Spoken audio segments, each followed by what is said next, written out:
Hi, this is Brian from Provision Studios, and I'm going to make a video today in Pro Tools using Wave plugins to demonstrate a mastering session. I did a video a little while ago mastering inside of Pro Tools with stock plugins as well as using Isotope Ozone. Someone asked me to do a video using Wave plugins to sort of demonstrate the same process. Now, I have Waves Gold, the Gold bundle, so I don't have all their plugins, but the ones I do have is what I'm going to use to demonstrate today. So the first thing I'm going to do is open up Pro Tools, and I'm going to open up a new session, and I'm going to import some audio and start showing you what I would do for mastering. Okay, the first thing you're going to do obviously is you're going to open a new session. Step one is to import the audio that you bounce down, your 2-track or your stereo mix. I'm going to use a mix of a band that I recorded and master their song here. Okay, so here is the 2-track or the stereo mix of the song that I will be mastering.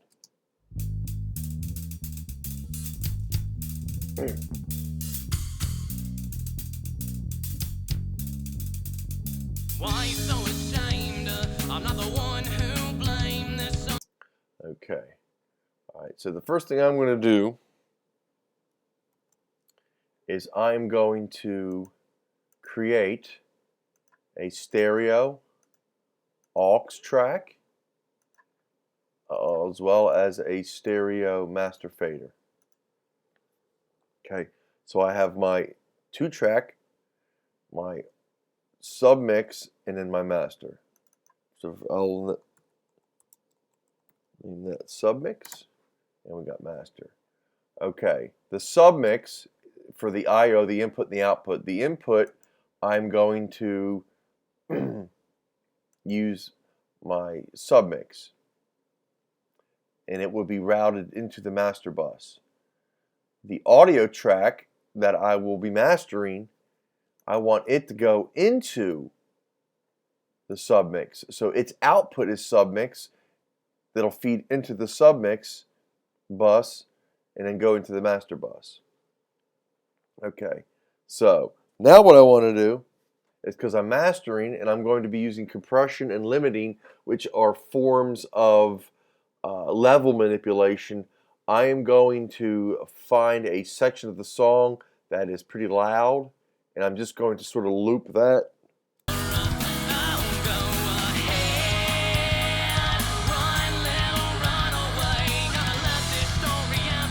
That's the chorus. So I'm, for the purposes of what we're doing today, I'm going to just loop that whenever I need to reference audio. First thing I want to do is I've got a stereo mix that the client approved, and now I have to master it. There's a couple different things, a couple different approaches that you can take, and none of them are really wrong. It's basically what you're trying to accomplish. The first thing I'm going to do is I'm going to put a EQ plugin on my 2-track channel. Let's say we start with a Q8. Okay, I got a Q8 here, which is an 8-band paragraphic equalizer from Waves.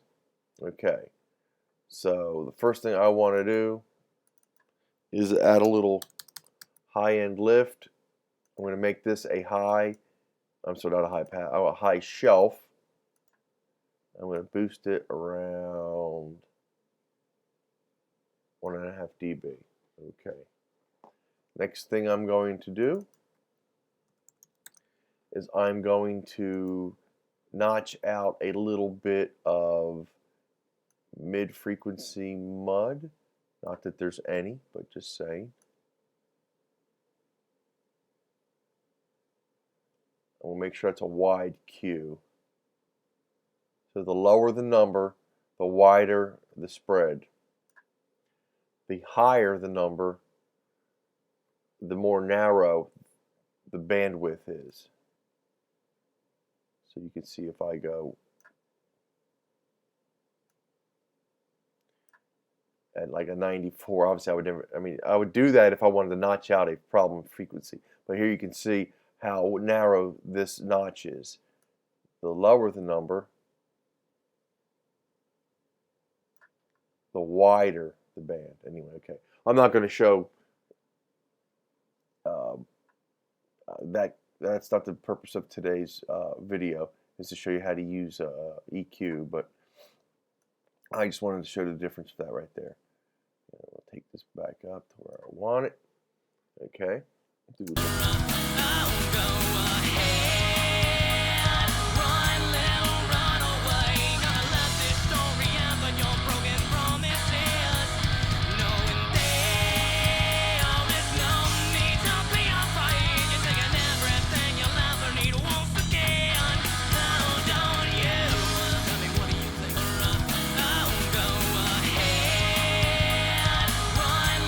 Okay, so we got a little brightness that we're adding there. All right. Step 2.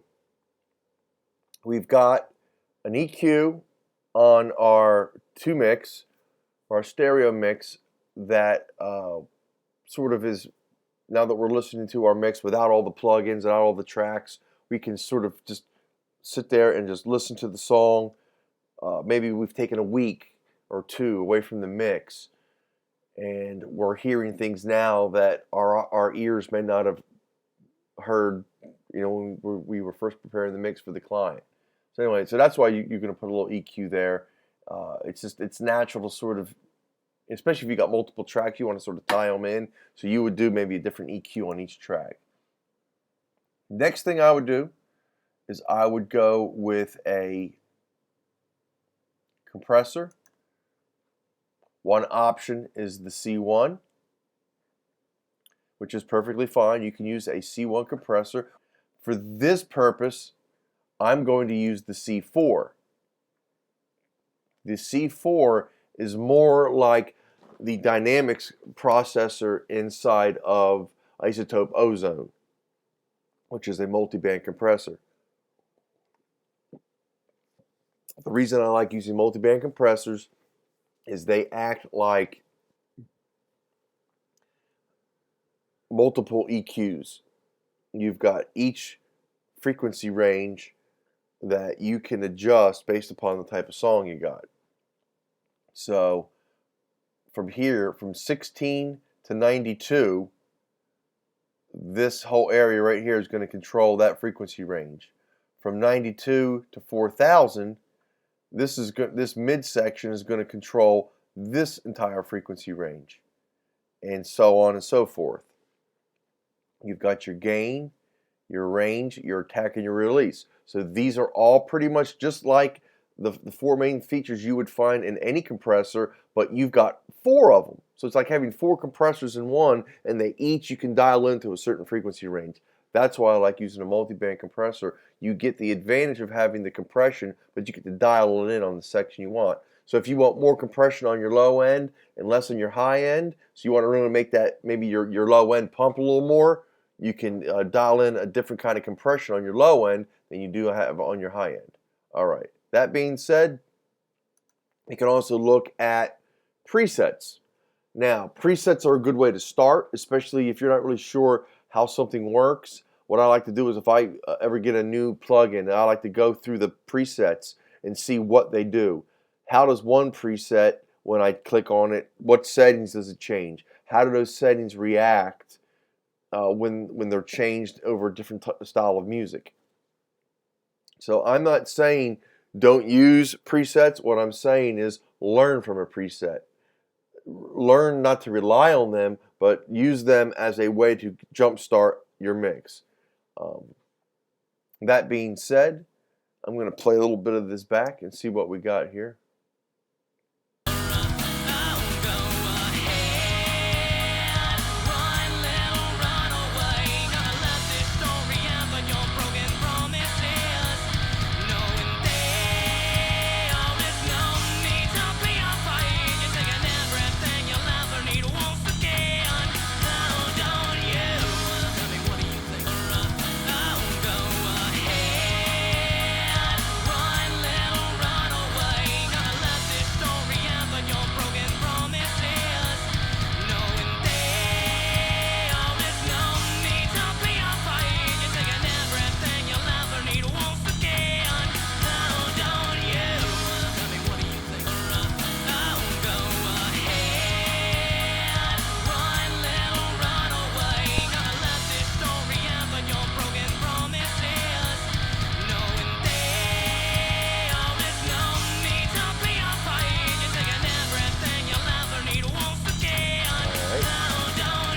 next thing you would like to do is add another EQ after this compressor.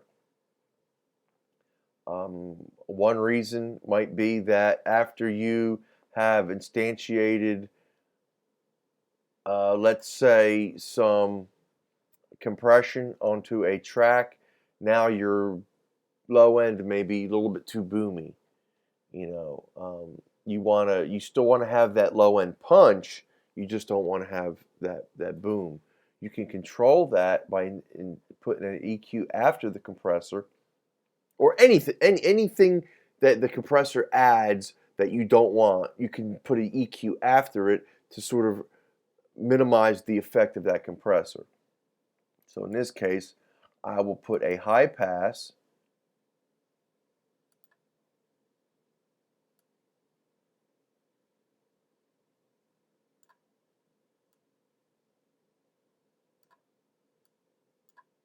and listen to what we got there.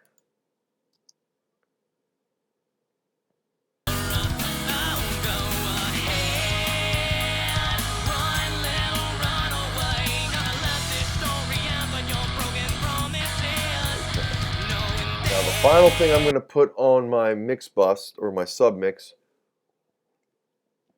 is going to be a plugin that is a sort of a hybrid plugin from the Waves Gold bundle. It's called Vitamin. I'm going to show you a cool way to use it how I like to use it. Again, it comes with the Gold bundle, and I'm sure it comes with any bundle above it. Basically what it is, it's a multi-band compressor and more. You can see right here it's got A, B, C, D, and E, so it's got 4 bands: low, low mid, mid, and high. It's got a level for each one. It has a pretty cool width dial, so if you want your low frequencies to be narrow or more in the center, you can reduce that. If you want your high frequencies, your high end, to be a little wider, you can increase their width, which is really cool.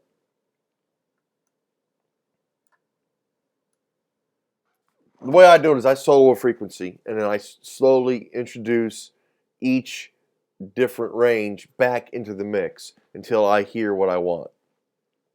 So this is going to sound weird. It's going to sound very muddy at first, but then eventually you're going to hear what I'm doing. Here we go.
Again, you can remove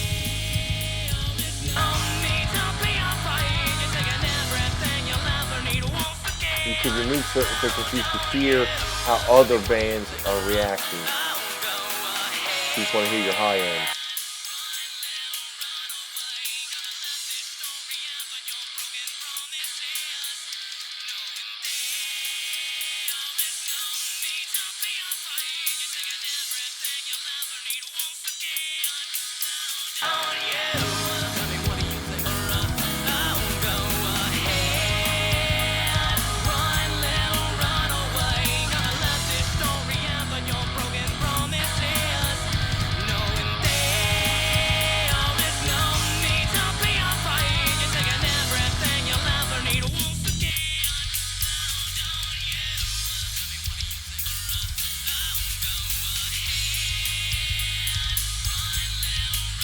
what I'm doing here is I'm increasing my low end when my low end starts. My crossover, that's called.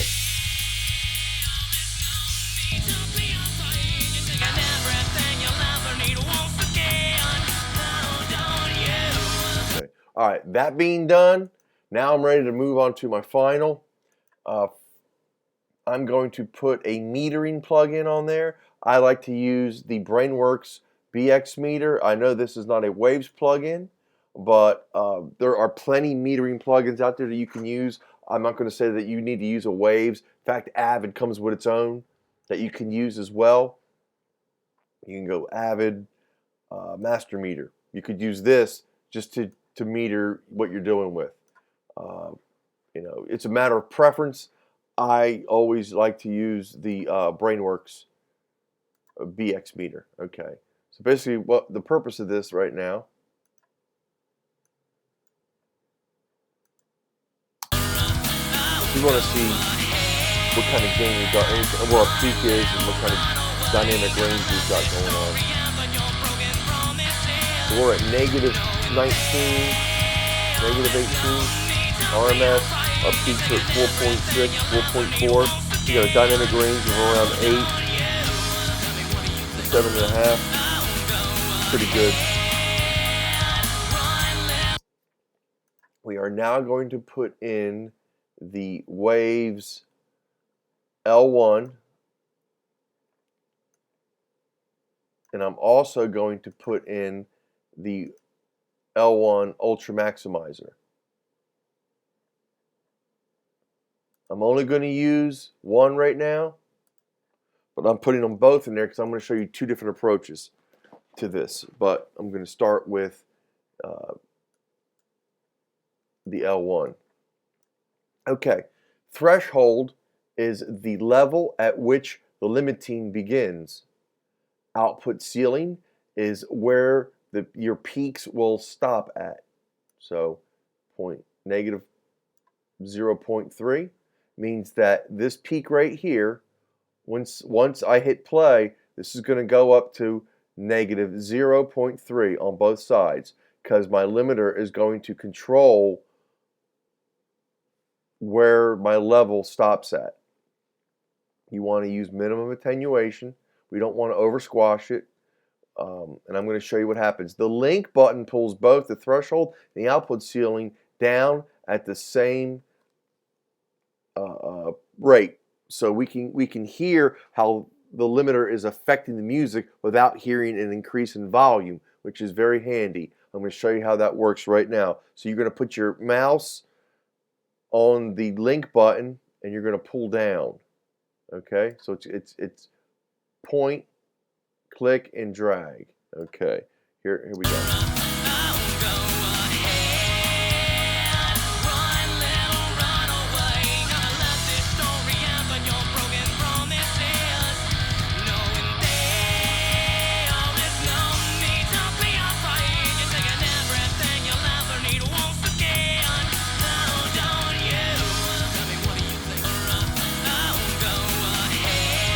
So we're not really getting any coloration. We're getting attenuation without coloration. That means that we're not really pushing too hard. I'm actually going to raise it a little bit.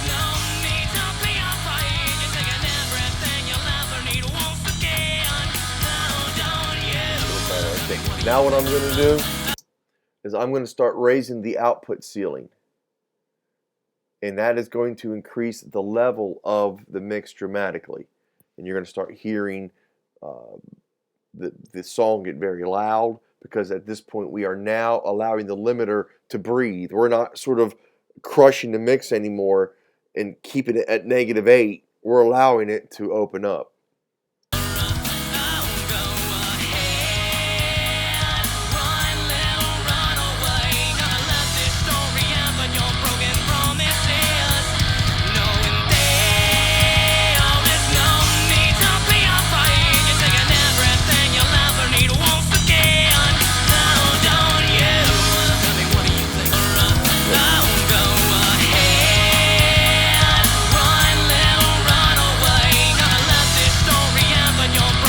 We're at -0.3, our ceiling. Our threshold set at -8. So our RMS was hidden at -10. So we've added about 10 dB of level, and our dynamic range was still hitting at 8. So that lets you know that despite the fact that we have made the mix louder, our dynamic range, in other words, our lowest level to our highest level, although we've made it louder, we have kept the dynamic range still together. So even though we've increased the level, it still has its ups and its downs. It still has its loud parts and it has its low parts. The song's still going to breathe. It's still going to have its dynamic range.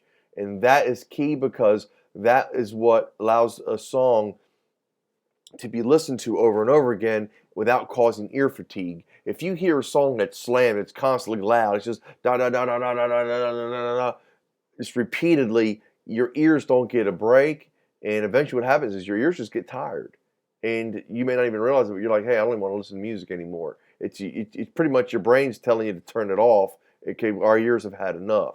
Okay, keeping your dynamic range when you master is really a key to keeping a song sort of. I want to use the word relevant, because if you put two mixes together and you hear one is over compressed or it's got heavy limitation and the dynamic range is maybe at 3 or 4, I do believe that a song that has a dynamic range of 8 to 10 dB is someone's going to want to listen to that more than the louder one, just because the simple fact that it's going to be less fatiguing to their ear. Okay, so that's pretty important there, is we were able to keep the dynamic range while increasing the levels. I'm going to show you the mix now with plugins and without plugins. I'm going to slowly turn on each plugin in sequence.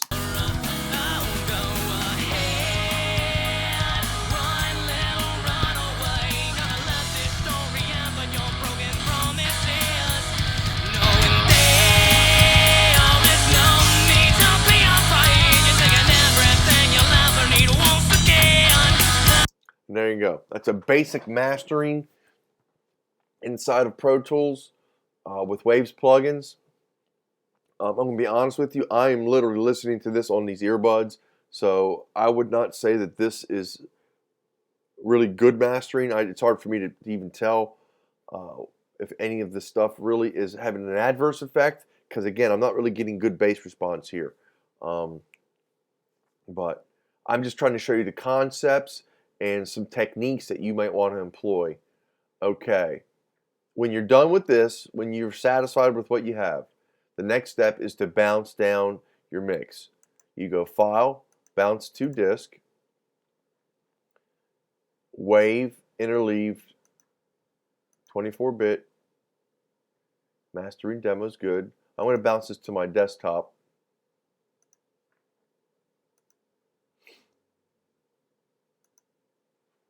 There we go. We just bounced that little 22-second section. Okay.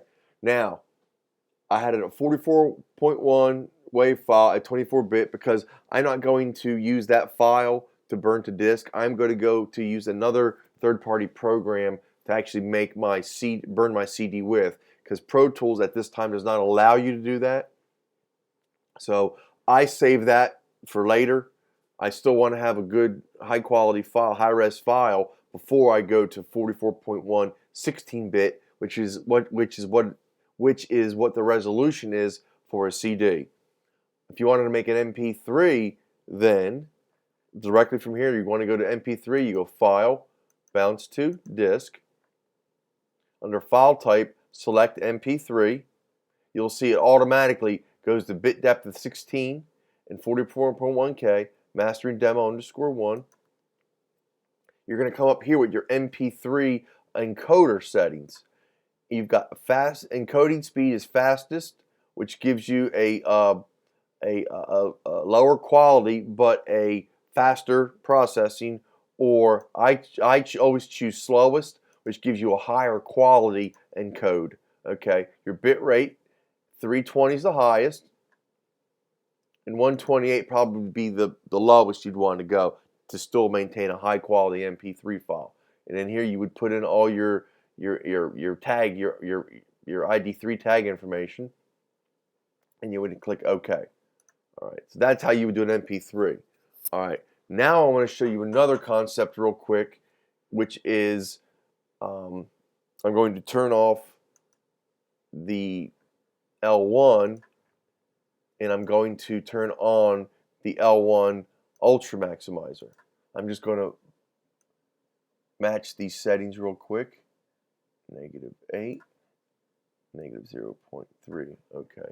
Now I'm going to disarm the L1, bypass it, because I'm going to use the Ultra Maximizer, and I'm going to show you why. Now I'm going to show you the process of printing your mix or printing your master. It's called a stereo master print, a stereo print, a master print. There's several different names you can have for it. But I'm going to show you how to set that up right now. First thing you're going to need to do is create 2 new tracks. One is a stereo aux input. The second one is going to be a stereo audio track. All right. Rename the aux one print bus, and rename your audio track print track. Okay. The input on your print bus is going to be 1718 or whatever you choose. I'm choosing 1718. I'm going to route my submix, instead of it going into master bus, it is now going to go to bus 1718.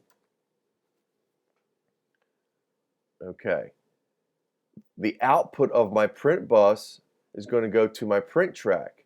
So I want that to be bus 1920 or whatever bus you select, and I'm going to change this to that bus 1920. So the stereo mix is going to the submix. Submix is going to bus 1718. Bus 1718 is going to, which is the print bus. Bus 1718 is going to bus 1920, which is my print track, which then goes back into my master bus. I'm going to take the Ultra Maximizer, and I'm going to move it to my print bus. Okay. Now the maximizer that I moved from my master fader is now on my print bus and is going to have the settings that the last mix was having.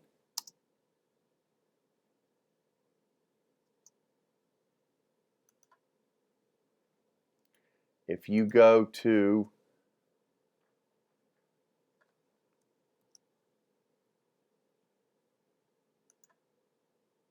input only monitoring, you'll be able to move the mix. So you want to arm the print track for recording and go to track input only monitoring, and that will allow, if you don't have input only monitoring selected, when you hit play, you're not going to hear anything. The reason being is that it is not allowing you to monitor the track that you are printing to. So you want to go track input only monitoring and make sure that the print track is armed to record. Play. Okay, that being said, real quick, before we print, I'm going to show you, you've got the reason why the Ultra Maximizer is different than the L1 is because of this section right here, the dithering. The dithering portion of this plugin allows you to put dither onto a track, which introduces noise into a mix that is then, when you lower the resolution of the mix, the noise is removed and keeps your higher frequencies intact so that you don't have a brittle top end or even a damaged low end either.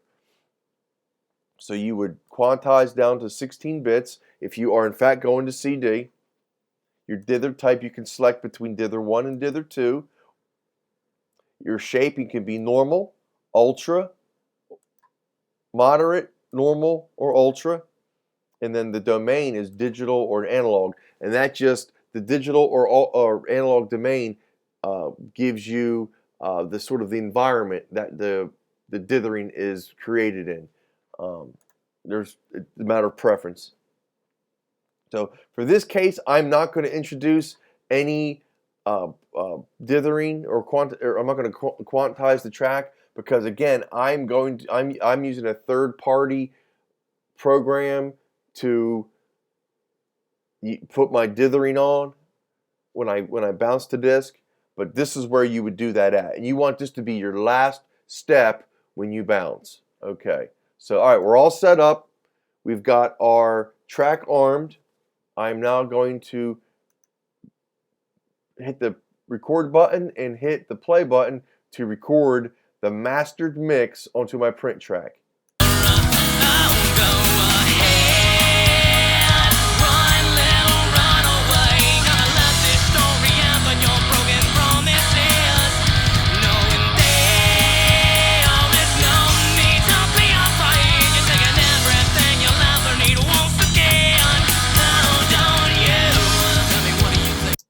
Okay, there we go. So this is what you would call a master print, or a print master, or just your stereo master. There's several names for it. Now, okay, you've got the track mastered, you've got it printed. What's the next step? When you use the print track method, the next step would be to open up your clips list right here with this arrow that points to the left. Okay, you right click on the track, you go to export clip as files, and this goes export selected. So this is where we are going to get our print track out of Pro Tools so that we can then do other things with it. File type, you can save it as a WAV, AIFF, an MP3, or a QuickTime. MP3 again is a good choice if you're going to go to a digital file that you want to upload. WAV is a good choice if you're going to go to CD. Format is interleaved. You can also select multiple mono if that is what you want. Bit depth, 16, 24, or 32. 24 is fine if you are going to use a third-party program to burn your disk. Sample rate, obviously you have different sample rates you can select. 44.1K is the industry standard for audio. Okay, you're going to choose your directory. Again, I will choose the desktop. At this point, you can click export, and it just took my print track and it bounced it down onto my desktop. So now I have the bounce to disk version using the L1, and now I have the print track exported WAV file that was created with the L1 Ultra Maximizer. And that pretty much sums it up. I mean, there's not much more that you would do inside of Pro Tools when you master. If there was a feature where you could, like I said, burn it to disk, I would show you that. The program I use for that is PreSonus Studio One.